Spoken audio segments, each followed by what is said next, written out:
The great crystal dome floated high above Zentaris Prime, spinning slowly in the purple light of three suns. Inside the massive structure, beings from across the galaxy gathered for their most important meeting of the year. The Cosmic Council had ruled the stars for over 10,000 years, and today they would decide the fate of countless worlds. Elder Vexthul moved through the chamber like living smoke. His body was made of pure energy, shifting between blue and silver as his emotions changed. He carried with him something that had not been seen in the council chambers for centuries: the ancient archives. The heavy crystal tablets contained warnings from the predecessor race, beings who had vanished from the galaxy 50,000 years ago. Around the circular chamber, representatives from 12 powerful alien races sat in their designated seats. Each race had earned their place through conquest, wisdom, or sheer age. They controlled millions of worlds and billions of creatures across the galaxy. Nothing happened in their domain without their permission. Commander Zethkol of the Hegemony fleet stretched his forearms and checked his weapon systems. His people were warriors, standing 8 feet tall with thick gray skin and eyes like burning coals. They had conquered more worlds than any other race in the council. To him, strength was the only thing that mattered in the universe. High resonance. Kyrith of the Crystalline Collective sat perfectly still, her diamond-like body reflecting the chamber's lights in rainbow patterns. Her people communicated through sound waves that could shatter mountains or sing planets to sleep. They were among the oldest races in the galaxy, and they believed their age gave them wisdom that younger species could never understand. The meeting began as it always did, with reports from across their territory. Trade disputes were settled, new colonies were approved, and military actions were planned. Everything was normal until Elder Vexthul rose from his seat. "I must speak of something that has troubled me for many cycles," he said, his voice echoing through the chamber like distant thunder. "The time has come to discuss the warnings left by our predecessors." The chamber fell silent. Many of the council members had never seen the ancient archives. Some believed they were just myths, stories told to frighten young civilizations into obedience. Vexthul activated the crystal tablets, and holographic images filled the air above the council floor. The images showed a small blue planet orbiting a yellow star in the outer reaches of the galaxy. The world looked peaceful and beautiful, covered in white clouds and vast oceans. "This is the third planet in the Sol system," Vexthul explained. "The predecessors called it Earth, and they feared the creatures that lived there more than any enemy they had ever faced." Commander Zethkol laughed, a sound like grinding metal. "You want us to fear a single planet? My fleet could turn that world to ash in a matter of hours."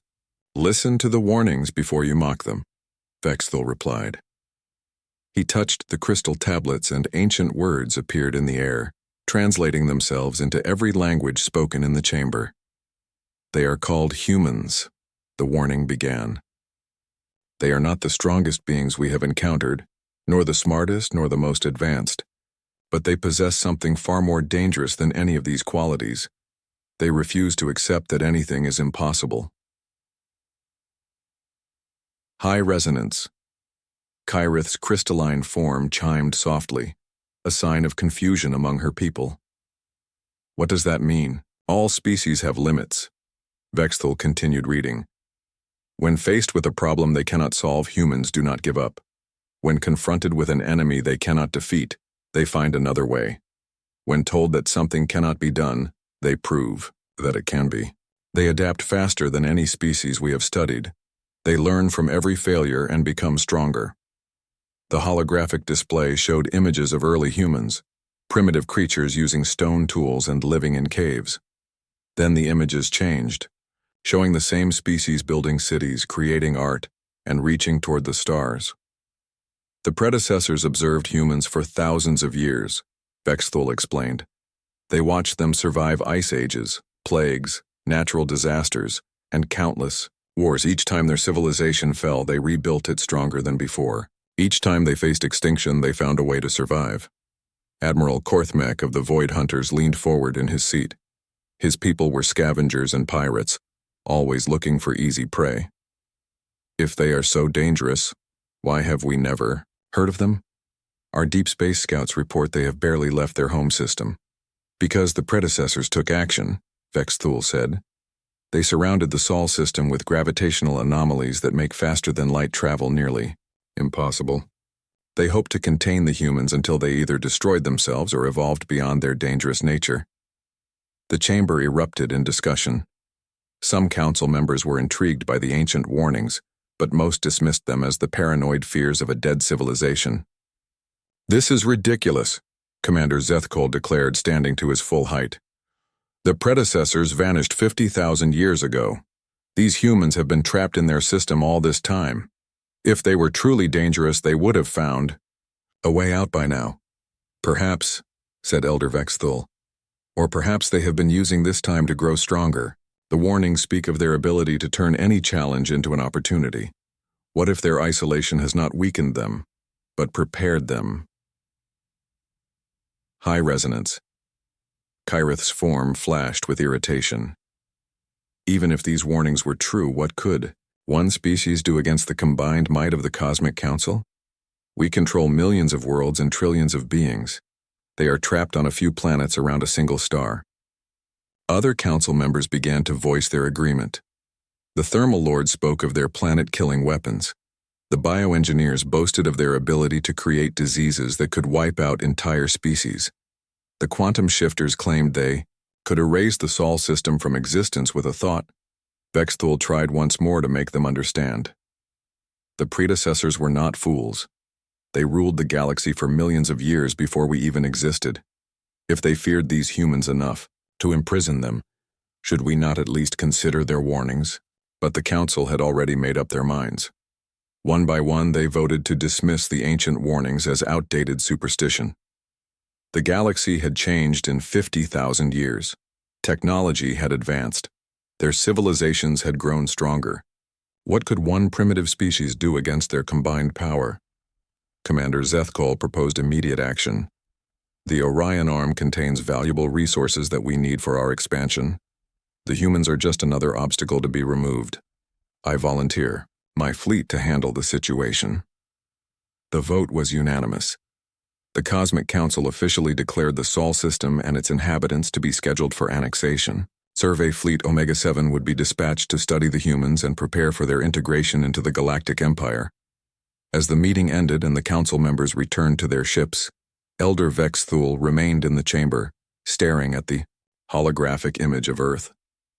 The crystal tablets continued to glow softly, displaying the final words of the predecessor warning. "We have done what we can to delay the inevitable," the ancient text read. "But we know that one day the humans will break free from their prison. When that day comes, the galaxy will never be the same. They cannot be reasoned with, they cannot be frightened, and they cannot be stopped. They can only be survived. We pray that those who come after us will be wiser than we were." Vex Thule touched the tablets gently, and the images faded away. Deep in his energy-based heart, he felt something. His people rarely experienced fear.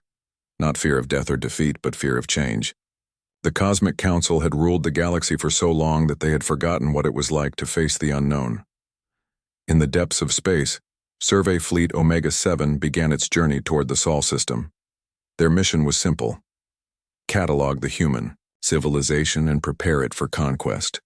They expected to find a primitive species cowering on their homeworld, ready to surrender at the first sight of superior technology. They had no idea that they were about to make the biggest mistake in galactic history. Survey Fleet Omega-7 dropped out of faster-than-light travel at the edge of the Sol system. Admiral Thexmore stood on the bridge of his flagship, looking out at the yellow star that humans called their sun. His reptilian features showed confidence as he studied the tactical displays around him. "Scan the system," he ordered his crew. "I want to know everything about these primitives before we make contact." The 12 ships in his fleet were massive, each one longer than a human city, and armed with weapons that could crack planets. Thexmore had used similar fleets to conquer dozens of worlds. This assignment seemed almost boring compared to his usual battles. His science officer, a thin creature with 6 eyes, worked frantically at his station. "Admiral, I am detecting something unexpected. There is a structure at the system's edge that was not in our long-range scans." On the main screen, an image appeared of a rotating space station. It was small compared to the alien ships, but it bristled with sensors and communication arrays. As they watched, the station turned toward their fleet and began transmitting signals. "They know we are here," Thexmore said with amusement. "How quickly will they surrender, do you think?" The communications officer, a blob-like creature that spoke through vibrations, announced an incoming transmission. "Admiral, the humans are trying to communicate with us. Should I ignore them?" "No," Thexmore replied. "Let us hear what they have to say. It might be entertaining." The screen flickered, and a human face appeared. The man looked calm and professional, wearing what appeared to be a military uniform. His hair was short and gray, and his eyes were sharp and intelligent. "This is Captain Jake Morrison of Earth Deep Space Monitoring Station Sentinel-9, the human said. "Welcome to the Sol system. We have been expecting visitors for some time." Thexmore was surprised. Most species either panicked or tried to hide when first contacted by a galactic fleet. This human seemed almost pleased to see them. "I am Admiral Thexmore of the Hegemony Fleet," he replied. "We come representing the Cosmic Council. Prepare to receive our diplomatic envoy." Captain Morrison smiled. "That would be wonderful, Admiral. We have many questions about your technology and your civilization. How did you develop faster-than-light travel? Your energy signatures suggest a fascinating propulsion system." The alien admiral blinked in confusion. The human was asking about their technology instead of begging for mercy. This was not how first contact usually went. "Your questions are irrelevant," Thexmore said, trying to regain control of the conversation. "We are here to evaluate your species for integration into the galactic community." "Integration sounds interesting," Morrison replied, still maintaining his calm demeanor. "What does that process involve? Are there other species like us who have recently joined your community?" Thexmore felt his patience beginning to fade. "Human, you do not understand your situation. We represent civilizations that are millions of years old. Your species has barely left its home planet. You will submit to our authority and follow our guidance." Captain Morrison nodded thoughtfully. "I see. And if we prefer to remain independent?" "Independence is not an option," Thexmore replied coldly. "Species that refuse to join the galactic community are removed for the greater good." For the first time, Morrison's expression changed slightly. His smile faded, but he did not look afraid. Instead, he looked almost sad. "That is unfortunate, Admiral. We had hoped for peaceful cooperation." Morrison paused, then continued. "Tell me, how many species have you made this offer to over the years?" "Thousands," Thexmore answered proudly. "All have seen the wisdom of joining us." "And how many chose to remain independent?" "None survived to regret their choice." Morrison was quiet for a long moment. When he spoke again, his voice was different, harder. "Admiral, I want you to know that this conversation is being broadcast live to every human settlement in the system. My people now understand exactly what you represent." Thexmore felt a chill run down his spine. Something about the human's tone had changed completely. "I also want you to know," Morrison continued, "that while we have been talking, Sentinel-9 has been scanning your ships continuously. We now have detailed information about your weapons, your shields, your power systems, and your crew numbers." The alien admiral's eyes widened. "Impossible. Our ships are shielded against all known scanning methods." "Against all known galactic scanning methods," Morrison corrected. "We developed our sensors independently. They work differently than what you are used to." Thexmore turned to his science officer. "Is this true? Have they been scanning us?" The six-eyed creature's voice was shaking. "Admiral, I am detecting energy patterns from their station that I do not recognize. They may have been gathering data this entire time." Morrison's image on the screen stood up from his chair. "Admiral Thexmore, I want to thank you for this conversation. You have given us valuable information about galactic politics and military doctrine. This will help us prepare for what comes next." "What comes next is your surrender," Thexmore snarled, his reptilian features twisted with anger. "No, Admiral. What comes next is you learning why the predecessors were afraid of us." Morrison's voice was calm again, but there was steel beneath the words.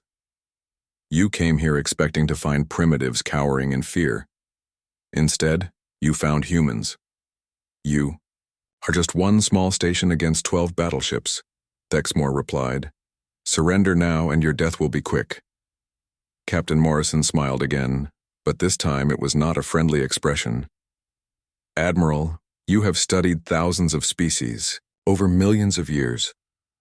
But you have never studied humans. We do not surrender. We do not give up. And we definitely do not go quietly." The human reached toward something off-screen. "Earth Command, this is Sentinel-9. Package is delivered. Initiating Protocol 7. "What is Protocol 7? Thexmore demanded. "Protocol 7, Morrison replied, "is making sure you never get the chance to threaten another innocent species." Alarms began blaring throughout the alien flagship. The science officer shouted over the noise. "Admiral, the human station is overloading its reactor. It is going to explode. Move us away from the station," Thexmore ordered. "Full power to shields." "Too late," Morrison said, his image flickering as his station's systems began to fail. "The data pods launched 5 minutes ago. Earth knows you are coming. Earth knows how many ships you have. Earth knows what you are capable of. And Admiral," Morrison added, his voice growing faint as the transmission weakened, "Earth knows exactly how to kill you." The screen went dark just as Sentinel-9 erupted in a brilliant flash of light. The explosion was not random destruction, but a carefully controlled fusion reaction that sent electromagnetic pulses throughout the area. Several alien ships lost power temporarily, and their sensors were blinded for precious minutes.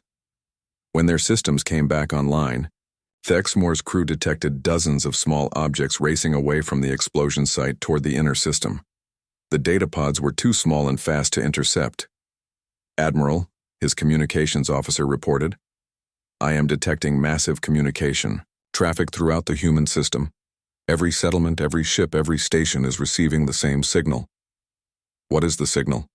Thexmore asked, though he already feared the answer. "Complete tactical data on our fleet, sir. Ship specifications, weapon capabilities, crew numbers, everything the human station was able to gather." Admiral Thexmore stared at the expanding cloud of debris that had once been Sentinel-9. Captain Jake Morrison had sacrificed himself and his entire crew, not to destroy the alien fleet but to warn his people and give them the information they needed to fight back. "Send a message to the Cosmic Council," Thexmore ordered. "Tell them that first contact has been made and that the humans have rejected our offer of integration." "What are your orders regarding the human response, Admiral?" his tactical officer asked. Thexmore looked at the yellow star growing larger on their screens. Somewhere around that star, an entire species was preparing for war. They knew the aliens were coming, they knew how many ships they faced, and they knew exactly what kind of weapons would be used against them. "We proceed as planned," he said, finally. "But prepare the fleet for combat. These humans are not like the others we have conquered." "Sir," his science officer said nervously, "the human demonstrated knowledge of our technology that should have been impossible. What if they have other surprises?" "They are one species trapped in a single star system," Thexmore replied, trying to convince himself as much as his crew. "We represent the combined might of 12 galactic civilizations. Numbers will prevail." But, as Survey Fleet Omega-7 continued toward Earth, Admiral Thexmore could not forget Captain Morrison's final words. The human had not sounded like someone about to be conquered. He had sounded like someone who knew something the aliens did not. Deep in his reptilian heart, Thexmore began to understand why the predecessors had been afraid. 6 months had passed since Captain Jake Morrison's sacrifice at Sentinel-9. The Sol system looked completely different now. What had once been a quiet collection of planets with a few space stations had transformed into something that made fleet. Admiral Rexthon paused at his command console. Rexthon commanded the largest invasion fleet in galactic history. 500 warships of every class floated in formation at the edge of the Sol system. Each ship carried enough firepower to level continents. The combined fleet could sterilize entire star systems if needed. "Admiral," his tactical officer, reported. Long-range sensors are showing unexpected readings throughout the human system. Rexthon studied the displays with growing confusion. The asteroid belt between Mars and Jupiter was no longer a collection of drifting rocks. Instead, his sensors showed thousands of artificial structures, energy signatures, and movement patterns that defied explanation. "What am I looking at?" he asked his science team. Dr. Vexcon, a brilliant scientist from the Crystalline Collective, worked frantically at her station. "Admiral, it appears the humans have militarized their entire asteroid belt. I am detecting weapons platforms, manufacturing facilities, and what appear to be mobile fortress structures." In 6 months? Rexthon could not believe what he was hearing. They built all of this in 6 months? "That is not the most disturbing part," Dr. Vexcon continued. "I am reading energy signatures that match our own technology but somehow improved. They have taken our designs and made them more efficient." Rexthon remembered the report from Admiral Thexmore's survey mission. The humans had scanned their ships during first contact, but he had not expected them to reverse engineer alien technology so quickly. "Send a communication to Earth," he ordered. "Demand their immediate surrender." The response came not from Earth, but from a human ship that seemed to appear from nowhere. One moment the space ahead of the alien fleet was empty. The next moment a sleek vessel hung motionless before them. "This is Captain Tony Reeves of the Earth Defense Ship Hartford," a human voice announced. "You are trespassing in human space. Please state your intentions." Rexthon stared at the human ship on his main screen. It was much smaller than his flagship, but something about its design made him uncomfortable. The ship looked like it had been built for war. "I am Fleet Admiral Rexthon of the Galactic Invasion Force," he replied. "Your species has been scheduled for integration into the galactic community. Surrender immediately or face destruction." "Admiral," Captain Reeves said calmly, "we received a similar offer 6 months ago. We declined then, and we decline now." "You cannot fight 500 warships with one vessel," Rexthon declared. Captain Reeves laughed, a sound that sent chills through the alien crew. "Admiral, you are correct. We cannot fight 500 ships with one vessel." Suddenly, the space around the alien fleet filled with human ships. They emerged from behind asteroids, rose up from the shadows of planets, and seemed to materialize from empty space itself. Hundreds of human vessels surrounded the alien formation. "But we can fight 500 ships with 800 ships," Reeves continued. "And unlike your vessels, ours were built specifically to kill your technology." Rexthon's tactical displays showed chaos. His sensors could barely track all the human ships. They moved differently than any vessels he had ever seen, using flight patterns that seemed to ignore the normal rules of space combat. "All ships attack formation," Rexthon ordered. "Show these primitives the power of the galactic fleet." The battle began with the aliens firing their massive energy weapons at the human ships. The beams that could destroy cities struck the human vessels and seemed to barely scratch their hulls. "Impossible," Dr. Vexcon whispered. "Our weapons should cut through their armor like paper." "Their armor is not just deflecting our energy," the tactical officer reported. "It is absorbing it and redirecting it back at us." Captain Reeves spoke again over the communication channel. "Admiral, did you really think we spent 6 months just building ships? We studied every piece of data Captain Morrison gathered. We know exactly how your weapons work, and we designed our defenses accordingly." The human ships began their counterattack, and Rexthon watched in horror as his mighty fleet started taking losses. The humans did not fight like any enemy he had ever faced. Instead of meeting the aliens in traditional battle formations, they swarmed like angry insects, striking weak points and disappearing before return fire could reach them. A human ship, no bigger than a shuttle, somehow crippled one of his heavy cruisers by targeting a specific point on its hull. Another human vessel used some kind of boarding pods to capture an alien destroyer intact. "They are learning," Rexthon realized with growing fear. "Every ship they capture, every weapon they study, makes them stronger." The humans had turned the entire Sol system into a trap. The asteroid belt was not just fortified, it was mobile. Entire asteroids moved to block alien escape routes, while others revealed themselves to be massive weapons platforms. Dr. Amy Chen watched the battle from her command center deep inside the asteroid, Ceres. The human engineer had spent the last 6 months working almost without sleep, turning alien technology into something better.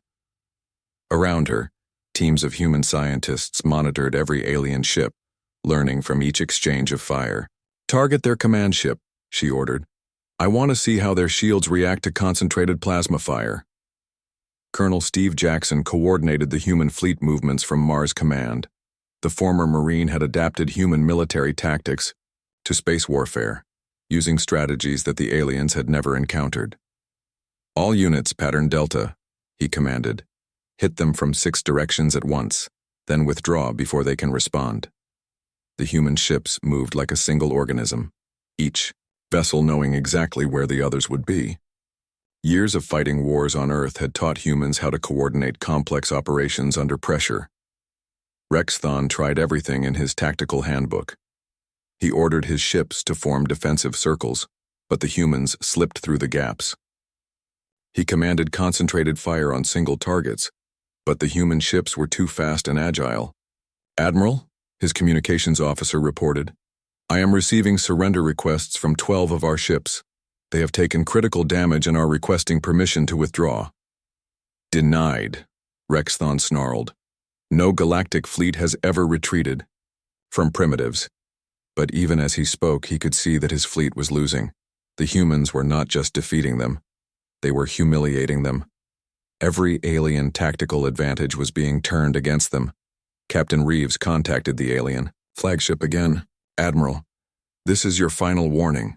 Withdraw your fleet now, or we will be forced to destroy it." "You think you have won?" Rex Thon replied. "This is just one fleet. The Galactic Council has thousands of ships, millions of warriors. You cannot fight the entire galaxy." "We are not fighting the entire galaxy," Reeves answered. "We are fighting you, right here, right now, and we are winning." As if to prove his point, another alien heavy cruiser exploded under concentrated human fire. The humans had developed new weapons that seemed designed specifically to penetrate alien shields and armor. "Admiral," Dr. Vexkin said quietly, "I recommend we withdraw. We have lost over 100 ships, and our remaining vessels are taking damage faster than our repair systems can handle." Rex Thon looked around his bridge at the faces of his crew. These were veterans of dozens of campaigns, warriors who had conquered star systems without losing a single ship. Now they looked at him with fear in their eyes. "Signal the fleet," he ordered finally. "Full retreat. Emergency jump to the rally point." As the surviving alien ships prepared to flee, Captain Reeves sent one final message. "Admiral, tell your Galactic Council something for us. Tell them that humans do not surrender, humans do not submit, and humans do not forget. If they want our system, they will have to take it over our dead bodies." The alien fleet jumped to faster than light speed, leaving behind the wreckage of nearly 200 warships. The humans immediately began salvaging the alien technology, adding it to their growing understanding of galactic military capabilities. Rex Thon sat in his command chair, staring at the tactical display that showed his decimated fleet. In 6 months, a primitive species had not only survived first contact with galactic civilization, but had handed the galaxy's most powerful military force its first defeat in recorded history. He thought about the ancient warnings that Elder Vexthul had tried to share with the Cosmic Council. Perhaps the predecessors had not been paranoid after all. Perhaps they had simply understood something that the current galactic powers were only now beginning to learn. Humans were not like other species. They did not accept defeat. They did not acknowledge superior numbers. They simply found a way to win no matter what the odds. And now they had tasted victory against the galaxy's finest warriors. Rex Thon shuddered to think what they would do next. The news spread across the galaxy faster than light itself. For the first time in recorded history, a primitive species had not only survived contact with the galactic powers, but had completely destroyed an invasion fleet. The Cosmic Council called an emergency session as panic spread through their territories. Elder Vexthul floated in the center of the council chamber, his energy form flickering between deep blue and angry red. Around him, the representatives of 12 galactic civilizations argued and shouted in languages that had not expressed fear for thousands of years. "This is impossible," Commander Zethkol declared, slamming his 4 fists on his control panel. 500 ships cannot simply disappear. Rexthon must be lying to hide his own cowardice. High Commander Kethvar of the Dominion military stood slowly.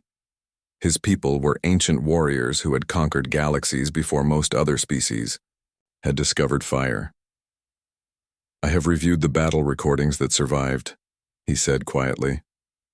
"Rexthon is not lying. The humans destroyed or captured nearly 200 warships in a single engagement." "How?" High Resonance Kyrith asked, her crystalline form chiming with confusion. "Our technology is millions of years more advanced than theirs." Dr. Vexcon, who had escaped with the surviving fleet, activated a holographic display. "They took our technology and improved it. In 6 months, they reverse-engineered systems that took us millennia to develop, then made them better." The chamber fell silent as the implications sank in. Species across the galaxy had always progressed slowly, building on knowledge over thousands of generations. The idea that any race could advance so quickly seemed impossible. "There is more," Kethvar continued. "Our intelligence reports indicate that humans are no longer confined to their home system. They have begun expanding." The display showed star maps of the Orion Arm. Red dots indicated human activity in systems that had been empty just months before. The humans were not asking permission to explore. They were simply taking what they wanted. Captain Helen Brooks stepped out of her ship onto the surface of Kepler Station, the main outpost of the Ethereal Collective in the Tau Ceti system. The alien beings who ran the station had never seen a human before, and they stared at her with a mixture of curiosity and fear. "I am Captain Brooks of the Earth Exploration Service," she announced to the gathered aliens. "We come in peace, seeking trade and cooperation with our new neighbors." The station commander, a floating energy being named Fluxus Tar, approached cautiously. "Your people are the ones who defeated the Galactic Fleet?" "We defended our home," Helen replied simply. "Now we wish to explore the galaxy and learn about other civilizations." "But you have no permission to be here," Fluxtar protested. "This system belongs to the Ethereal Collective. You must request authorization from the Cosmic Council." Captain Brooks smiled politely. "We do not recognize the authority of the Cosmic Council over human activities. We will respect your territorial claims and follow basic diplomatic protocols, but we will not ask permission to exist." Back on Earth, Dr. Carl Peters led a team of scientists who were studying everything humans had learned about galactic civilization. What they discovered shocked them. The great galactic powers that claimed to rule the stars had become weak and stagnant. "Look at these records," he told his research team. "Some of these civilizations have used the same technology for over 50,000 years. They have stopped innovating completely." His assistant, Dr. Linda Hayes, pointed to data on her screen. "Their military tactics are even worse. They rely entirely on overwhelming force and superior numbers. They have no concept of strategic thinking or adaptive warfare." It makes sense, Peters realized. When you have ruled unopposed for thousands of years, you stop needing to improve. They became comfortable, then lazy, then weak. Meanwhile, human colonies were being established throughout the Orion Arm. These were not traditional conquests, where humans forced out the existing inhabitants. Instead, humans offered something the galaxy had not seen in millennia: genuine partnership. The mining world of Vega 7 had been controlled by the hegemony for centuries. The local population, a species of insect-like beings called the Vexani, had lived as slaves, harvesting rare minerals for their galactic masters. Commander Lisa Walker arrived with a small human fleet and made the hegemony garrison an offer they could not refuse: leave voluntarily or be removed by force. The hegemony troops, having heard about the fate of Rexthon's fleet, chose to leave. "We offer you partnership," Walker told the Vexani leaders. "Keep your world, control your resources, and trade with us as equals." In return, we will protect you from anyone who tries to enslave you again. The Vexani had never been offered equality before. Within weeks, Vega 7 became the first non-human world to voluntarily join the growing human alliance. Back in the galactic capital, the Cosmic Council struggled to understand what was happening. Traditional methods of control were failing. Species that had been obedient for thousands of years were beginning to question their masters. The humans are spreading some kind of infection, Commander Zethkol declared. They are poisoning other species against us. It is not poison, Elder Vexthul corrected. It is hope. They are showing other species that the galactic order is not permanent. That change is possible. High Commander Kethvar presented his intelligence reports. The humans have established colonies in 47 systems, but they are not behaving like conquerors. They are offering trade agreements, mutual defense pacts, and something they call cultural exchange programs. What does that mean? Kirith asked. They are sharing their knowledge freely, Kethvar explained. Teaching other species human technology, human tactics, human science. They are making their allies stronger instead of keeping them weak. This was completely alien to the galactic powers.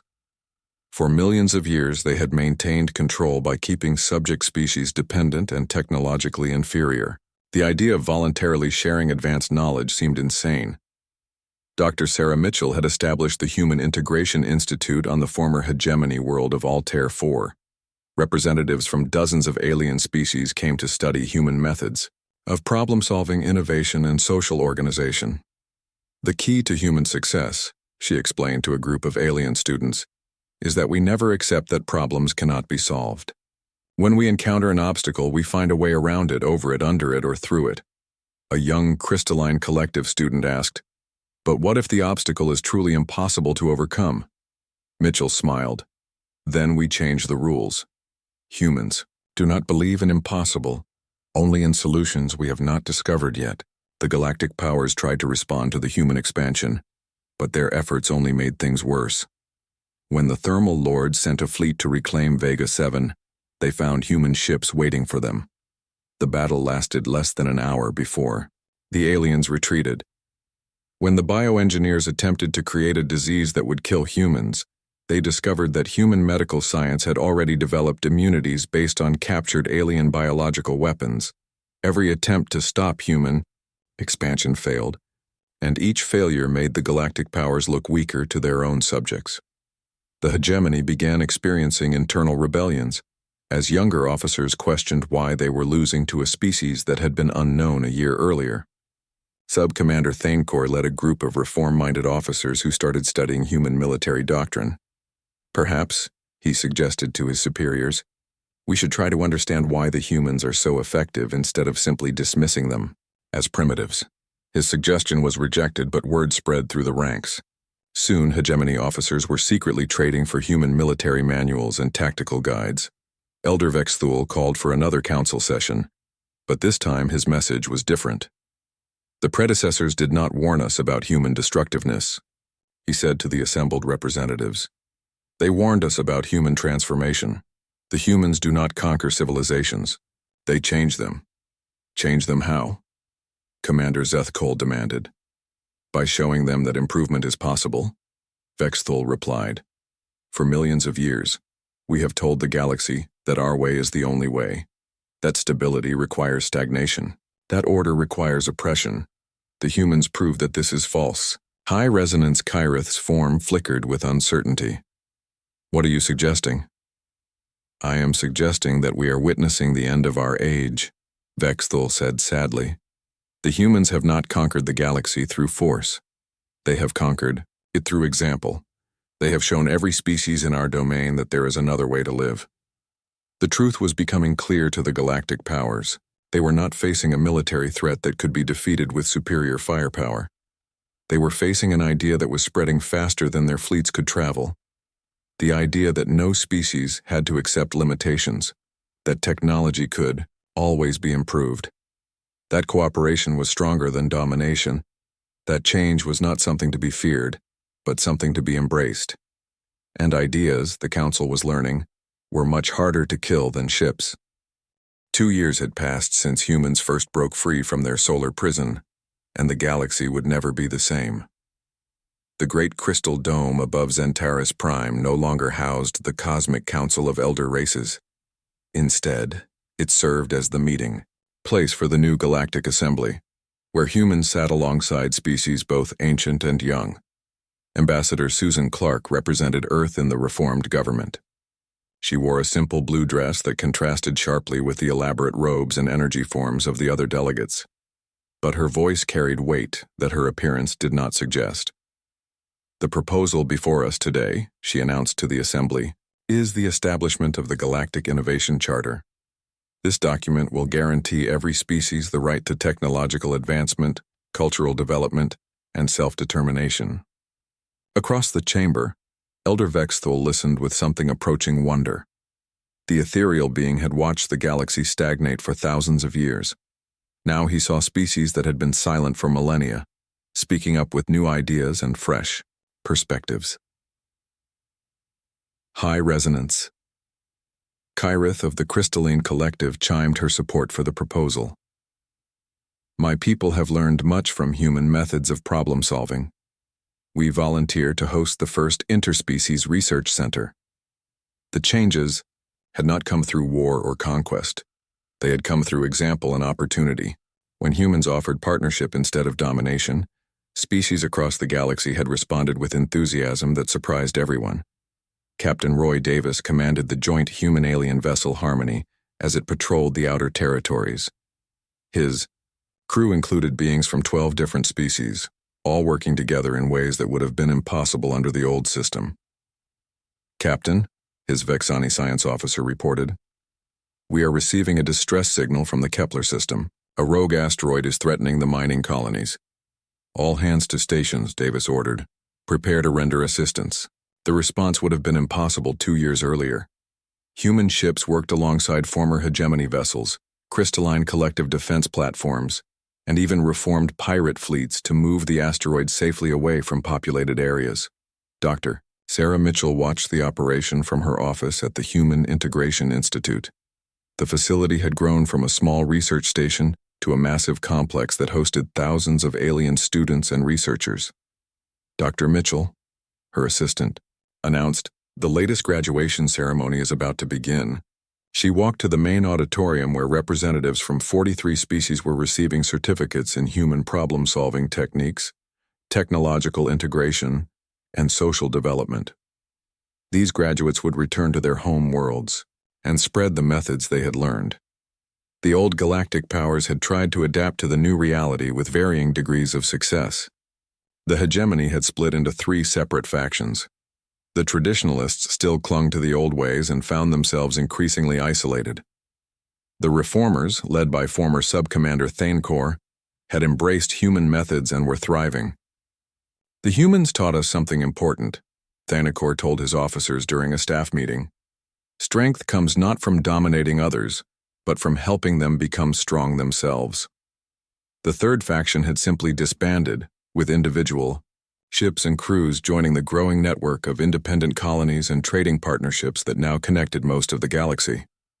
Not everyone had accepted the changes peacefully. Commander Zethkol still commanded a fleet of hardline hegemony ships, refusing to acknowledge the new order. His forces raided human colonies and attacked alien ships that carried human technology. "We will restore the proper galactic order," he declared to his loyal followers. "These humans are a disease that must be eliminated." But even Zethkol's own crews were beginning to question his leadership. When they attacked a human trading post and found themselves outgunned by a hastily assembled defense force that included former hegemony ships, many of his soldiers began to wonder if they were fighting for the right cause. Captain Paul Mitchell led the newest and most ambitious project of the human expansion. The joint exploration vessel Pathfinder carried a crew of humans and aliens beyond the edges of known space, seeking new worlds and new civilizations. "Long-range sensors are detecting a signal from an unexplored system," his alien navigator reported. "The pattern suggests intelligent life." "Then let us go introduce ourselves properly," Mitchell replied. "And remember, we represent not just humanity, but the entire Galactic Assembly." First contact procedures had changed dramatically since Admiral Thexmore's disastrous encounter with Sentinel-9. Now, exploration teams approached new species with offers of friendship, cultural exchange, and mutual benefit rather than demands for submission. Back on Earth, President Lisa Carter prepared for her final address as leader of humanity. She had guided her species through the most important period in human history, and now she was ready to step down and let others carry the work forward. "My fellow humans," she said to the global audience, "when we first encountered the galactic powers, they expected us to surrender our freedom and accept their authority. Instead, we showed them that there was another way to live." The broadcast was translated into hundreds of languages and transmitted throughout the galaxy. Beings on thousands of worlds listened as the human leader explained what her species had accomplished. "We did not conquer the galaxy through force," Carter continued. "We changed it through example. We showed that cooperation is stronger than competition, that sharing knowledge makes everyone stronger, and that no species should accept limitations on their potential." In the rebuilt council chamber on Zentaris Prime, Elder Vexthul addressed the Galactic Assembly one final time before his own retirement. The ancient being had served for over 1,000 years, but he felt that his work was finally complete. "I have lived to see the galaxy transform from a collection of stagnant empires into a community of growing civilizations," he said. "The predecessors were right to warn us about humanity, but not for the reasons we thought." He activated the crystal tablets that contained the ancient warnings, displaying them for all to see. "They did not warn us about human destructiveness. They warned us about human transformation. They knew that once humans were free, they would change everything they touched." The holographic display showed images of the galaxy as it was now. Trade routes connected species that had never spoken before. Research stations shared discoveries freely among all civilizations. Former enemies worked together on projects that benefited everyone. The predecessors sealed away humanity not to protect us from them, but to preserve our old way of life, Vexthul explained. They knew that contact with humans would end the age of galactic empires and begin the age of galactic cooperation. High-resonance Kirith's crystalline form rang with harmonious notes. "Then the predecessors failed in their goal?" "No," Vexthul replied. "I believe they succeeded. They gave the galaxy thousands of years to prepare for this change. When humanity finally broke free, we were ready to learn from them instead of simply fearing them." Ambassador Clark stood to address the assembly. "The Human Integration Institute has announced its next major project. We are establishing permanent research stations in every inhabited system, staffed by beings from multiple species working together on common goals." The announcement was met with approval from delegates across the chamber. Even former enemies of humanity had come to see the benefits of cooperation over conflict. "But we must remember," Clark continued, "that this transformation is not complete. There are still those who cling to the old ways, who believe that strength comes from domination rather than cooperation. It will take time and patience to show them that there is a better path." As the assembly session ended, beings from across the galaxy mingled and discussed plans for joint projects, cultural exchanges, and scientific collaborations. The sight would have been impossible just 2 years earlier. Captain Mitchell's exploration ship had made contact with the new species and found them eager to join the galactic community. Unlike the old days when first contact meant conquest or submission, this encounter resulted in invitations to visit Earth and learn about human society. Dr. Mitchell watched her latest class of graduates prepare to return to their homeworlds. Among them were former hegemony officers, crystalline collective artists, and refugees from dozens of smaller species. "Remember," she told them, "the goal is not to make everyone human. The goal is to help everyone become the best version of themselves." The galaxy had learned the most important lesson that humanity had to teach, that growth and change were not threats to be feared, but opportunities to be embraced. The age of stagnant empires was ending, and the age of limitless potential was just beginning. Elder Vexthul's final words to the assembly echoed through the crystal dome. The predecessors were wise to fear humanity, but they were wrong to try to contain them. Some forces in the universe are too powerful to be stopped. They can only be joined. As the great dome slowly rotated above Zentaris Prime, the future stretched out before a galaxy that had finally learned to dream again.